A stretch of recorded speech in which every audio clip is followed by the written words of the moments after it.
Hebreus capítulo 10, versículo 28 ao 31 diz assim: quebrantando alguém a lei de Moisés, morre sem misericórdia só pela palavra de 2 ou 3 testemunhas. De quanto maior castigo cuidais vós, será julgado merecedor aquele que pisar o Filho de Deus e tiver por profano o sangue da aliança com que foi santificado e fizer agravo ao Espírito da graça. Porque bem conhecemos aquele que disse: minha é a vingança, eu darei a recompensa, diz o Senhor. E outra vez, o Senhor julgará o seu povo. Horrenda coisa é cair nas mãos do Deus vivo. Eu quero hoje falar do tema de Deus não se escarnece, de Deus não se escarnece, ou poderíamos dizer, de Deus não se zomba. Não se zomba de Deus. No versículo 30, nós temos o seguinte, onde fala, lá no final do versículo: o Senhor julgará o seu povo. O Senhor julgará o seu povo. Mas, pastor, eu pensei que Deus ia julgar o mundo. O mundo já está julgado e condenado. O mundo já está julgado e condenado. O mundo já está maligno. Deus vai julgar o seu povo. Por quê? Porque o seu povo saiu do mundo. O seu povo foi remido, foi comprado. Mudou de time. Não mais está jogando no time do mundo. Está jogando agora no time de Deus. O Senhor julgará o seu povo, o povo de Deus. Então, Deus vai julgar o seu povo. Deus, é verdade que Ele é amor. A Bíblia fala que Deus é amor. Mas a mesma Bíblia fala também que Deus, Ele é justiça. É um Deus justo. No versículo 30, que nós lemos há pouco, fala que o Senhor julgará o seu povo. Esse termo julgar é um termo jurídico. De julgamento, um tribunal, processo legal. Deus vai julgar e Deus vai julgar com justiça perfeita. É possível que muitas vezes eu e você possamos julgar de forma errada, de forma injusta. Inclusive a Bíblia fala que nós não devemos julgar. Que mais uma vez temos que entender isso no seu contexto. Nós não devemos julgar as intenções do coração das pessoas, porque nós não temos como enxergar ou saber. Agora podemos julgar de acordo com a palavra de Deus. Podemos julgar o que é certo e o que é errado à luz da palavra de Deus. Não julgar não quer dizer que cada um pode fazer o que quiser e ninguém pode achar mal. O mundo pensa isso. Eu faço o que eu quiser e ninguém pode achar errado. Ninguém pode me julgar, só Deus pode me julgar. Não, não é assim. Nós devemos julgar. Provai todas as coisas, a palavra nos manda. Então nós não devemos julgar aquilo que nós não temos conhecimento perfeito, a saber, inclusive as intenções do coração, se alguém é salvo ou não, nós não podemos julgar. Se a pessoa diz que é salvo, tudo bem. Se a pessoa tem um testemunho bíblico de salvação, eu não posso julgar, não, você não é salvo. Mas Deus julga, mas diferente de nós, Ele julga com perfeição, porque Ele é onisciente, Ele é onipotente, Ele sabe de tudo, perfeitamente sabe, conhecedor de todas as coisas. Então, Ele se julga com perfeição. E Ele diz, em 1 Coríntios 11:32, porque se nós nos julgássemos a nós mesmos, não seríamos julgados. Então, nós devemos estar não julgando os outros, mas podemos sim estar nos julgando. Por quê? Porque nós conhecemos o nosso coração. Eu não posso ler o seu coração, mas eu sei o que está no meu coração. Então, nós precisamos estar, primeiramente, nos julgando, nos examinando, porque nós conhecemos o nosso coração. Por isso que fala no versículo 31 de 1 Coríntios 11, porque se nós nos julgássemos a nós mesmos, não seríamos julgados. Continua. Mas quando somos julgados, somos repreendidos pelo Senhor para não sermos condenados com o mundo. Lembre-se, o mundo já está condenado. E aqui está dizendo, se nós nos julgarmos, se nós nos julgássemos a nós mesmos, não seremos julgados. Mas quando somos julgados, ou seja, se eu não me julgo, se eu não me examino, se eu não me condeno, se eu não me conserto, Eu me examino, falo, realmente estou errado, eu vou mudar, eu vou me arrepender, eu vou mudar meus caminhos, vou mudar minha atitude, vou mudar minhas ações. Se eu me julgo, então eu não sou julgado por Deus. Agora, se eu sou julgado, porque eu não mudei, eu não me autoexaminei, eu não me arrependi, eu continuo nos maus caminhos, então eu sou julgado. E aqui é onde que fala, quando somos julgados por Deus, somos repreendidos pelo Senhor, para não sermos condenados com o mundo. Então Deus vai nos repreender, Deus vai nos disciplinar, Deus vai nos açoitar, Deus vai tentar trazer-nos de volta ao caminho correto, para não sermos condenados com o mundo, porque o mundo já está condenado. Deus não julga o mundo, porque o mundo está julgado já. Se você tem alguém que foi preso, foi julgado, foi condenado, esse condenado vai ser julgado de novo? Não, porque já foi condenado. Condenação vem depois do julgamento. Então o mundo já foi julgado e já foi condenado. Mas nós não, Deus julga nós porque nós não fomos condenados. Mas nós podemos cair na condenação, a saber, as consequências do mundo. O que acontece com um crente que vive com o mundo? Ele tem os mesmos resultados do mundo. O que acontece com um crente que faz as coisas, as decisões, que anda como o mundo, age como o mundo, pensa como o mundo, fala como o mundo, vive como o mundo, ele vai colhendo o mesmo fruto do mundo. Apesar de ser crente, apesar de ser salvo. Por isso que, infelizmente, no mundo, os níveis de divórcio, dizem as estatísticas, já é em torno de 50% ou mais. E dentro das igrejas, de um modo amplo, essa média não muda. No mundo, divórcio, 50%. Nas igrejas é só 5%. Não.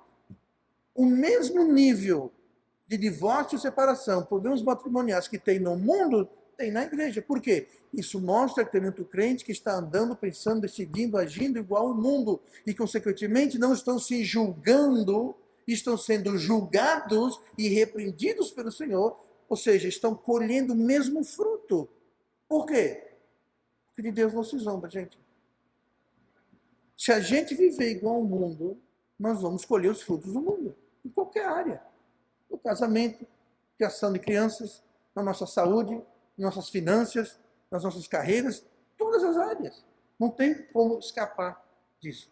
E o versículo 31 acaba com um aviso terrível. Horrenda coisa é cair nas mãos do Deus vivo. Porque o mundo vai... Aqui não está falando do mundo. O contexto aqui é o quê? É o povo de Deus. Horrenda coisa é cair na mão de Deus vivo. Está falando para crentes. Não é o mundo, é para a gente. Para nós, porque Deus julga o seu povo. Então não brinque com Deus. E não tentemos fazer Deus de bobo. Porque ninguém faz Deus de bobo. Como diz Gálatas 6, versículo 7. Não erreis. Deus não se deixa escarnecer. Porque tudo o que o homem semear, isso também ceifará. Porque o que semeia na sua carne, da carne ceifará a corrupção. Mas o que semeia no Espírito, do Espírito, ceifará a vida eterna. Então, Deus não se deixa, note, Ele não se deixa, Ele não permite que se zombe dele. Ele não permite. E nós, muitas vezes, quando caímos nas mãos do Deus vivo, quando nós colhemos aquilo que nós semeamos e nós não gostamos, muitas vezes nós ficamos indignados, revoltados e chateados com Deus, como se foi Deus que semeou. E nós estamos, de alguma forma, colhendo, e a culpa não é nossa, eu sou inocente. Provérbios 22, versículo 8. O que semear a perversidade, cegará males. Ou seja, você vai colher o que você plantar. E com a vara da sua própria indignação será extinto. Com a vara da sua própria indignação. Então veja bem, isso aqui é alguém que está colhendo e não está gostando da colheita, mas a colheita é segundo o que a gente semeia. E essas pessoas que semearam a perversidade e estão cegando males, eles estão indignados. E que fala que com a vara da sua própria indignação serão extintos. que é extinto? Acabados, destruídos. Alguém viu algum dinossauro por aí no caminho da igreja? Não, por quê? Estão extintos. Então, as pessoas que semeiam o mal, colhem perversidade, e depois ficam indignados com isso, vai acabar sendo extinto, vai ser destruído. Vai se destruir com a própria indignação. Por que isso? Porque a pessoa indignada com Deus vai se revoltar contra Deus. Vai começar a afrontar Deus. Ah, é Deus? Pois porque você fez isso, eu não vou fazer aquilo. Ah, Deus, eu não vou para a igreja porque você blá, blá, blá, blá, blá. E aquela pessoa então começa a se afastar e se revoltar e se virar contra Deus. Por quê? Indignado, eu estou indignado que Deus não me abençoou. Eu estou indignado que Deus permitiu isso. Mas não foi que Deus permitiu ou não, foi você que plantou. Foi você que semeou. Fomos nós que buscamos. E não estamos gostando do que estamos colhendo. De Deus não se zomba. Aquilo que o homem plantar, isso ele vai colher. Não tem como fugir disso. E ao invés de reconhecermos o nosso erro, ao invés de nos arrependermos do nosso erro, nós ficamos indignados e acabamos nos prejudicando. E Deus, quando julga, ele julga perfeitamente, com perfeita justiça. Você pode enganar o pastor, a sua esposa, o seu esposo, o seu pai, sua mãe, seus irmãos. Você pode até se enganar a si mesmo. Mas a Deus ninguém engana. Deus ninguém engana. Deus age, enxerga e age em perfeita justiça. Então nunca enganamos Deus. Nunca enganamos Deus. Deus tem o poder de discernir, entender tudo perfeitamente. Tudo está perante Ele claramente. Então devemos plantar o bem, plantar no Espírito, semear no Espírito e colher no Espírito. Porque é assim que funciona a lei de Deus. Eu quero ver algumas frases no texto de hoje, no versículo 29, para explicar essa questão de não escarnecer de Deus. Olhe comigo no versículo 29 de Hebreus 10. E a frase é a seguinte: de quanto maior castigo pudais vós ser julgado merecedor aquele que pisar o Filho de Deus. Olha para essa frase aí. De quanto maior castigo. De quanto maior castigo. O que Deus aqui vai julgar tão rigorosamente? Que castigo é esse que Deus pode infligir? De quanto maior castigo? Castigo de quê? Versículo 29. Isso que ele vai castigar. Aquele que pisar o Filho de Deus e tiver por profano o sangue da aliança com que foi santificado e fizer agravo ao Espírito da graça. Note aqui onde fala, tiver por profano o sangue da aliança com que foi santificado. Isso aqui está falando para pessoas salvas. São pessoas que foram santificadas, pessoas que foram salvas, pessoas que nasceram de novo. E essas pessoas estão tornando profano o sangue da aliança. Estão pisando o Filho de Deus. Pisando o Filho de Deus. Estão fazendo agravo ao Espírito da graça. Veja como aqui nós temos a Trindade. Pisar o Filho de Deus, fazer profano o sangue da aliança, falando sobre Cristo, que derramou seu sangue, e fizer agravo ao Espírito da graça. Tem Deus, tem Filho, tem Espírito. Estamos afrontando Deus em sua totalidade. Toda pessoa de Deus, da figura de Deus, da pessoa de Deus, Deus Pai, Deus Filho, Deus Espírito Santo. Pisar o Filho, fazer profano o sangue e fizer agravo ao Espírito da graça. E que não haja dúvida que aqui está falando sobre salvos. Pessoas como eu e você. Não está falando do mundo. Não é as pessoas do mundo, não é a pessoa que não conhece Cristo, não são os aborígenes lá na Austrália, não. É o povo de Deus. Sejam eles de qualquer nação. Aqui está falando sobre o povo de Deus. Tá? Deus julga e traz juízo sobre o seu povo. Vamos ver as acusações aqui. O que seria pisar o Filho de Deus? Eu não sei, mas pisar o Filho de Deus, pisar em cima, não me parece algo muito respeitoso. Sabia que é crime você pisar na bandeira do Brasil? É um crime. Você bota a bandeira no chão, pisa em cima, isso é crime. Quanto mais pisar o Filho de Deus.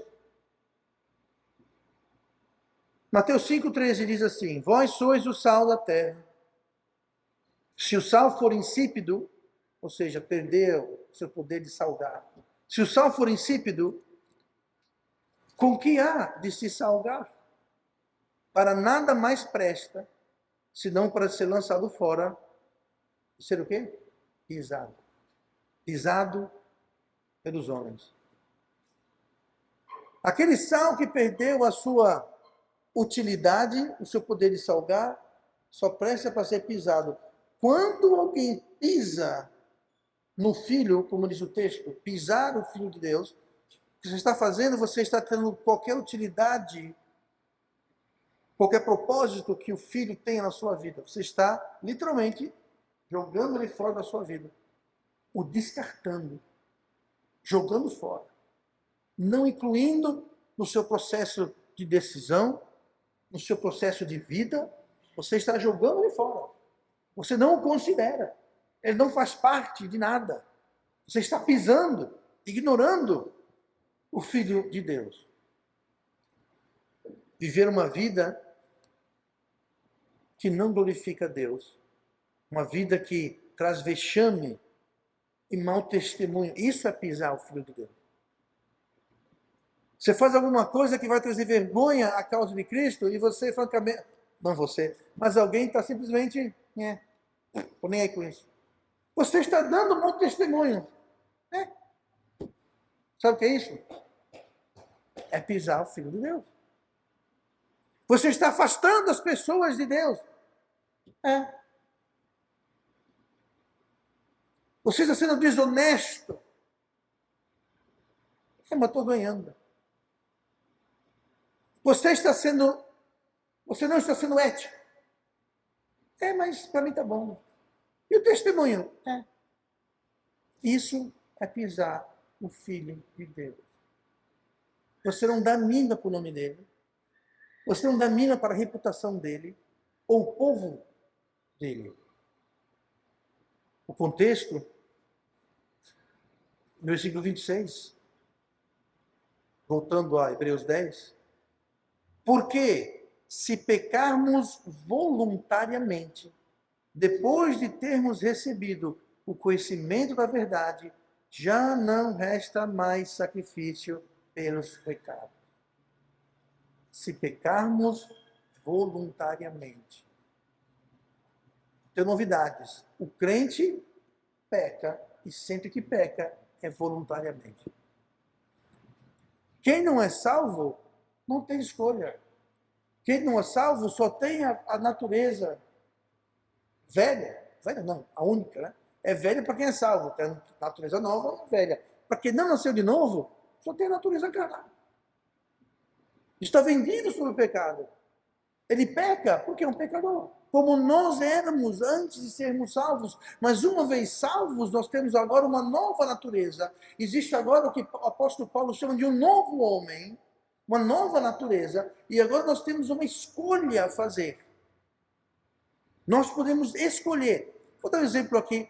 Quem lembra, quando era pequenininho, no meu caso, muitos anos atrás, assistia desenho, aí sempre tinha um personagem, aparecia de um lado, de um ombro aqui, um anjinho, e do outro lado aparecia o quê? Um diabinho.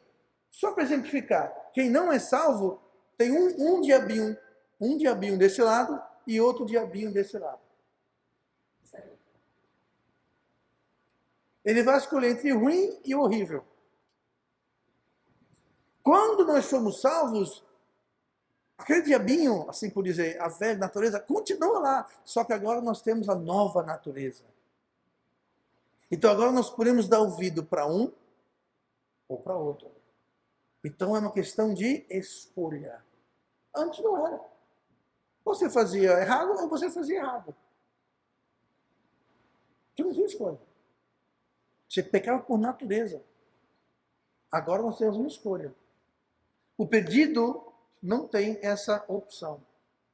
O que resta então, quando nós pecamos voluntariamente? Deixa eu explicar aqui uma coisa rapidinho. Se pecarmos voluntariamente, depois de termos recebido o conhecimento da verdade, ou seja, depois de ser salvo e saber o que é certo e errado, já não resta mais sacrifício pelos pecados. Por quê? Porque se eu sou salvo, os sacrifícios pelos meus pecados já foram feitos. Aliás, já foi feito. Jesus já morreu, o sacrifício do Filho de Deus já foi feito, já foi aplicado, eu já sou salvo, todos os meus pecados são perdoados, não resta mais sacrifício. Porque do primeiro pecado até o último pecado, desde o primeiro que eu não lembro até o último que eu não sei, está tudo perdoado. Então já não resta mais sacrifício para os pecados. Sim, pastor, então o que acontece? Que bom você pergunta. Olha o versículo seguinte, o 27. Já não resta mais sacrifício para os pecados, 27. Mas, olha o que resta. Uma certa expectação horrível de juízo e ardor de fogo que há de devorar os adversários. Então veja bem, eu fui salvo. Eu peco agora, mas por escolha, porque eu sei o que é certo, eu sei o que é errado, eu tenho a nova natureza, mas eu peco voluntariamente.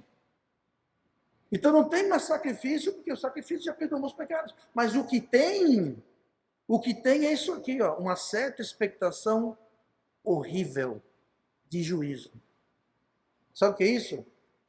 É o crente está andando sempre assim, ó. Rapaz, o que eu mereço agora é umas lapadas de Deus, né? É o juízo. Juízo, julgado, Deus julgará o seu povo. Horrível expectação de juízo, pois é. Eu sou salvo, tudo bem. Mas Deus vai julgar. E depois do julgamento vem ou aquitação ou condenação. Mas eu sei que eu pequei voluntariamente, eu sei que eu sou culpado. Então, essa expectativa é horrível, como fala assim, se não uma certa expectação horrível de juízo.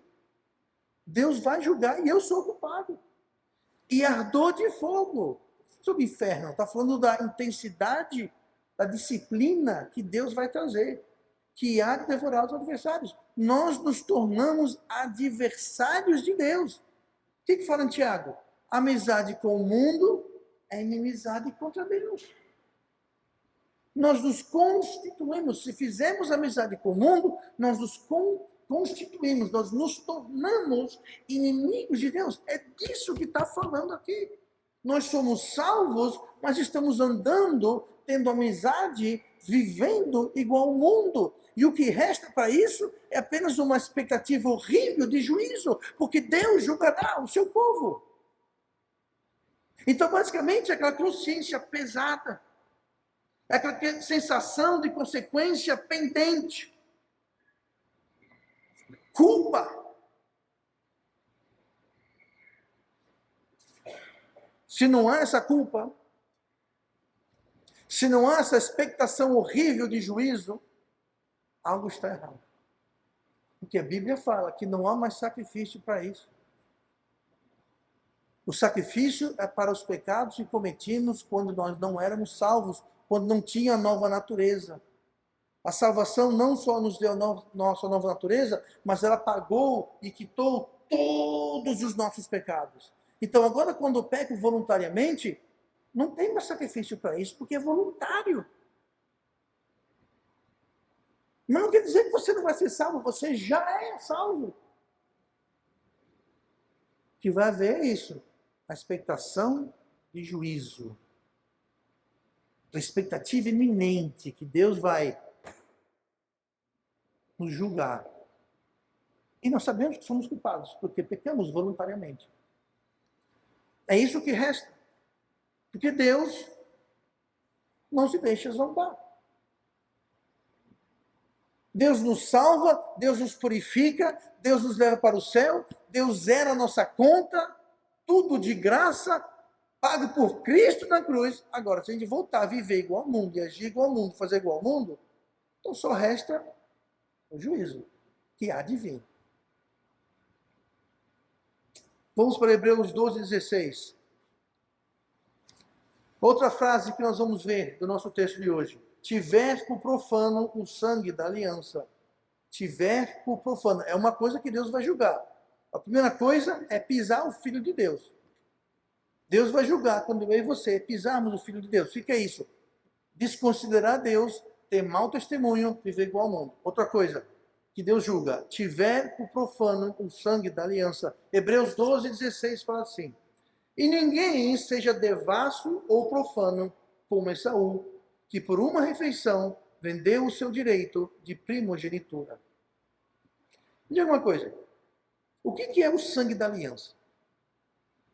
Ou melhor ainda, de quem? De onde vem o sangue da aliança? O sangue da aliança é o sangue de Cristo. Lembra na Santa Ceia? Ele pegou o vinho e falou, este é o sangue da nova aliança. Pois é. Aquilo não era o sangue de Cristo, mas representava o sangue de Cristo. O sangue da aliança é o sangue que Cristo verteu na cruz. Então, tiver por profano o sangue da aliança é falar, tiver por profano o sangue de Cristo. Mas o que é profano? No dicionário, você vai encontrar a seguinte definição. Profano, não sagrado, não santo, mundano. Quando nós acharmos que o sangue de Cristo e o sangue da aliança não traz nenhum impacto ou diferença em nossas vidas, não nos santifica, nós agimos de forma mundana. Sabe o que é isso? É ter o sangue da aliança profano. O que Cristo fez por mim não vai impactar minha vida, não vai mudar minha vida, não vai fazer nada. Sabe o que é isso? É justamente ter por profano o sangue da aliança. Aquele sangue que é santo, sagrado, divino, que salva, que limpa, purifica, aquele sangue é profano. Não é nada disso. Esse sangue não muda a mim em absolutamente nada. Deus vai julgar isso. Quem é salvo? Vive uma vida profana, mundana, não santa, está tendo o sangue da aliança como algo profano. Que se traduz em alguém, como nós lemos aqui em Hebreus 12, que fala sobre Esaú, e fala que ele foi profano. Ninguém seja devasso ou profano como Esaú, que por uma refeição vendeu o seu direito de primogenitura. Tem muita gente, muito crente que faz justamente isso. Eles fazem uma barganha, uma troca, uma venda. Eles preferem ter alguma coisa do mundo, algum benefício do mundo, ao invés de deixar que o sangue de Cristo, que a aliança, que o novo nascimento transforme suas vidas. Mateus 13:22, a parábola do semeador. E o que foi semeado entre os espinhos é o que ouve a palavra, mas os cuidados deste mundo e a sedução das riquezas sufocam a palavra e fica infrutífera. Pronto. Isso aqui é o retrato de alguém que tem por profano o sangue da aliança. Ele vai atrás das benesses do mundo, das recompensas do mundo, das riquezas do mundo, tudo que o mundo oferece. E esquece do sangue de Cristo, esquece e pisa em Cristo. Qual é o resultado? Ele é uma semente que ficou sufocada e ficou infrutífera. Não tem fruto. Olha para um perdido, olha para ele, olha um perdido, olha para ele. Rapaz, aquele vai para a igreja de vez em quando e talvez carregue uma Bíblia. Fora isso, não tem muita diferença, não. Sabe o que é isso? É pisar o Filho de Deus. É ter por profano o sangue da aliança. Isso Deus vai julgar.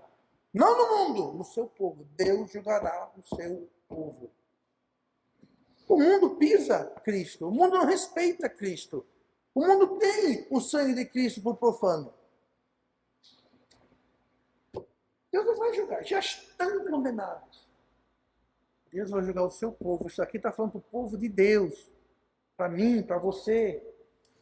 Cristo não morreu na cruz para que eu e você vivêssemos uma vida mundana e pecaminosa, na segurança que nós vamos para o céu. Eu não sou salvo? É. Meu nome está escrito no céu? Está. Meus pecados foram perdoados? Foram. Então pronto, eu vou fazer o que eu quiser. O céu está garantido. Salvação não se perde. Não, não se perde. Já foi tudo pago, já foi pago. Eu vou para o céu, vai para o céu. Então, por que não me enrolar na lama do mundo? Por que não desfrutar dos pecados e os prazeres desse mundo? Eu vou para o céu. Pois é, Deus julgará o seu povo. Não pense que o crente pode desfrutar dos pecados desse mundo e ficar impune. Mas eu conheço fulano que fez tudo isso e ficou impune. Ok, a explicação é a seguinte: não é salvo. Deus julgará o seu povo. O Senhor aceita todo aquele que recebe como um filho. Se Deus não está julgando, é porque não é do seu povo. Se Deus não está açoitando, é porque não é seu filho. Está aí a explicação. Se não tem um sentimento de juízo, de ardor de fogo, é porque não é do seu povo, não é filho de Deus. Se for o crente, quando peca voluntariamente, tem uma certa expectação horrível de juízo. Mas, pastor, eu não tenho isso. Quem sou eu para julgar você? Mas a Bíblia fala, devemos nos julgar. Se você peca voluntariamente, e aquilo não lhe traz uma expectação horrível de juízo, se aquilo não lhe traz um sentimento de culpa, um sentimento de mal-estar, a matemática não está somando, a equação não está fechando, gente. Ou uma coisa ou outra. Deus julgará o seu povo. Deus açoita todo aquele que recebe como filho. Ele nos fala isso na sua palavra. Por último, vamos para Efésios 4, versículo 3. A última coisa que Deus vai julgar. Número 1, pisar o Filho de Deus, ele vai julgar. Tiver por profano o sangue da aliança, ele vai julgar. E por terceiro, fizer agravo ao Espírito da graça. Fazer agravo ao Espírito da graça. Efésios 4, 30. E não entristeçais o Espírito Santo de Deus, no qual estáis selados para o dia da redenção. Agravo. A palavra agravo, no dicionário, quer dizer ofensa, quer dizer injúria, quer dizer afronta. Quando nós afrontamos o Espírito Santo de Deus, quando nós entristecemos, quando você afronta, injuria, você causa tristeza. Se alguém chega para você, lhe afronta, se alguém chega para você, lhe ofende, alguém chega para você e injuria você, aquilo entristece. Aquilo entristece. E o Espírito Santo não é uma força. O Espírito Santo não é alguma espécie de ser abstrato. Ele é uma pessoa. Ele é pessoal. É uma pessoa, não é uma força. Não é uma coisa que você liga na tomada ou liga na bateria. Ele é uma pessoa. E como pessoa, podemos entristecê-lo. Porque aqui fala para a gente não entristecer. Então é possível entristecer o Espírito Santo. Como? Fizer agravo ao Espírito. Fizer agravo ao Espírito. Deus vai julgar. O que Paulo fala? Em 1 Coríntios 11, nós lemos isso sempre que celebramos a ceia, celebramos na semana passada. Examine-se, pois, o homem a si mesmo. Mais uma vez, se nos julgarmos, não seremos julgados. Examine-se o homem a si mesmo. E assim coma deste pão e beba deste cálice. Porque o que come e bebe indignamente, come e bebe para a sua própria condenação, não discernindo o corpo do Senhor. Não se examina e não se arrepende. Sempre falo o que na Santa Ceia? Santa Ceia não foi feita para ser evitada. Foi feita para ser tomada. É para nos forçar a nos julgar, autoexaminar, colocar tudo em dia com Deus, confessar a Ele, não a mim, ou a Ele, se julgar. Cada homem examine-se a si mesmo. Não fazer isso e continuar numa vida profana, pisando o Filho de Deus, fazendo profano o sangue da aliança, e não mudar, por não examinar, não julgar, se julgar, isso é um agravo. A pessoa do Espírito Santo vive em você e em mim, se você é salvo. E tudo que você faz, você submete ele a testemunhar e presenciar aquilo. Pense numa coisa que você tem nojo, tem horror. Quem aqui tem horror barata? Pronto. Temos uma pessoa honesta aqui na igreja. Ok. E os mentirosos? Quem tem medo de barata? Quem não... Só a irmã tem medo de barata aqui? Eu acho difícil acreditar. Tá? Então eu tenho aqui uma caixa de baratas. Eu vou jogar e quero ver quem tem medo de barata. Vamos supor, irmã Marcelina, você tem medo de barata, tá? Vamos supor que eu algemo você a mim, ó. Todo canto que eu for, você vem junto. Aí eu entro num buraco, no meio da terra, cheio de barata. Aquilo vai lhe entristecer?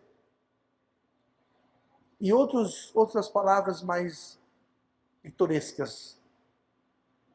Pois é, você está selado, colado com o Espírito Santo. E quando nós pisamos o Filho de Deus, quando nós fazemos o sangue da aliança profano, quando nós afrontamos o Espírito da graça, ele vai se entristecer. Porque ele vai ser forçado. O Espírito Santo da graça, o Espírito Santo que é Deus, que é puro, que é santo, que é perfeito, vai ser sujeito, submetido a toda sordidez, imundícia e pecaminosidade da nossa rebeldia. Estamos forçando a ele a fazer aquilo. Outro exemplo, quem não gosta de filme de terror?